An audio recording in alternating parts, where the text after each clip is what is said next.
Hello friends, it's Danny here of Danny's Dreams, and today I'm stopping by with more inspiration for the Newton's Nook Inky Paws Challenge number 202 with the theme of Summer Lovin'.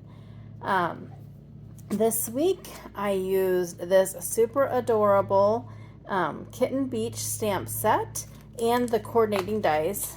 If you haven't seen my videos before, I do keep most of my dies on magnetic sheets just to make them easier to store.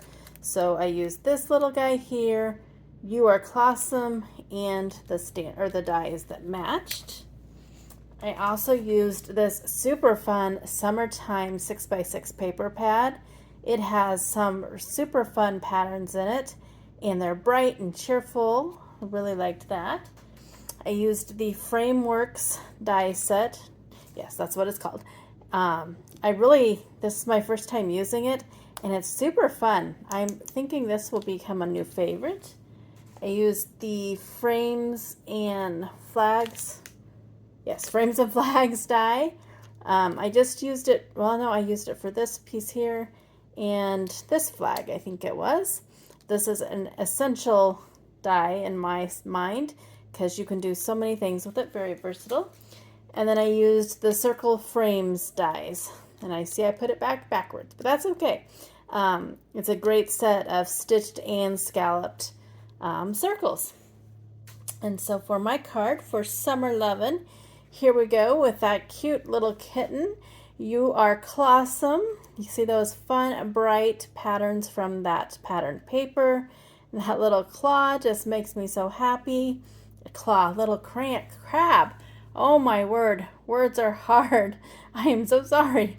I guess that's what I get. I've been home alone a lot lately since my daughter's in France and my husband's on the road working, and I just talk to cats. I guess I need to make more videos, so maybe I have words a little bit better. But anyways, there is my cute card. You can see that Frameworks die. It just gives it that fun border.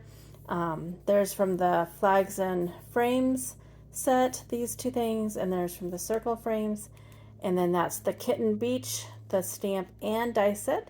Everything is linked below, and there's the inside. I just stamped that little kitten, put a strip across there. It's so bright and happy, it just makes me smile, and it's just, I don't know, it just makes me happy. So hopefully whoever I send it to will be happy too. All right, that's what I've got for you today. I hope that you will come on over and grab your Newton's Nook's crafty supplies and create your own Summer Lovin' creation. To enter, you have until July 21st, 2023 at midnight Central Standard Time to enter. So I hope to see your creations there. Thanks so much for stopping by, and I'll see you again soon. Go do something for yourself and go do something crafty.